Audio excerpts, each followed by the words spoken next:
Here are the last two paddocks that I have not yet sown an improved pasture on. One of them to my left is a paddock of about 10 hectares with some better country as you go up the slope, and you know that country is probably getting similar to what your normal annual crops and pastures country would be, but it gets very wet as you come down towards the fence.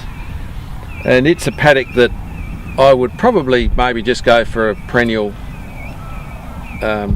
pasture option, not with no saltbush. I think it's probably a tall wheat grass with a few other things in it, sort of pasture. But the one to my right is definitely a more saline site and more suited to some sort of saltbush pasture.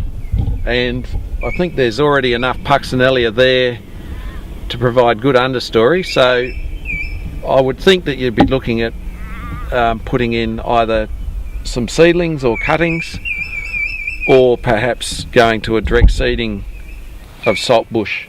The key tips, I guess, for starting off planting your first area of saltbush would be, start with something that's going to give you a result. So I would go with the country which is maybe slightly saline rather than moderately to very saline, because that could be quite disappointing if you don't get a good establishment.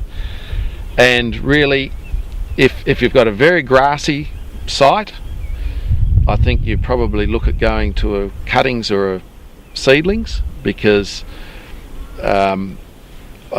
you're always going to have competition if you've got a lot of grass, and that's going to make direct seeding difficult. So, and I think for the more saline areas where you've getting a little bit more scald and those sorts of things, well, I think you've also got the opportunity then to go to the direct seeded saltbush pasture. And then I guess it really becomes a matter of what sort of density you might like to have from your pasture, because the direct seeding will give you a higher density and therefore more biomass production and more grazing days.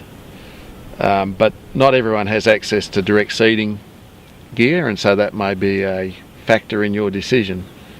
And then I think that you just got to have the agronomic package right, which is not that dissimilar to sowing any other annual pasture or annual crop. And then I think once you've got your pasture established, be mindful that it's taken a fair bit of effort and it's come at a reasonable cost, and so you want to look after it. So don't graze it too early, because I think once one of these saltland pastures is 18 months to 2 years old, I think they're very robust, and you can make some mistakes with your grazing, but up until then, I think if you did happen to overgraze them, they might thin out a little bit.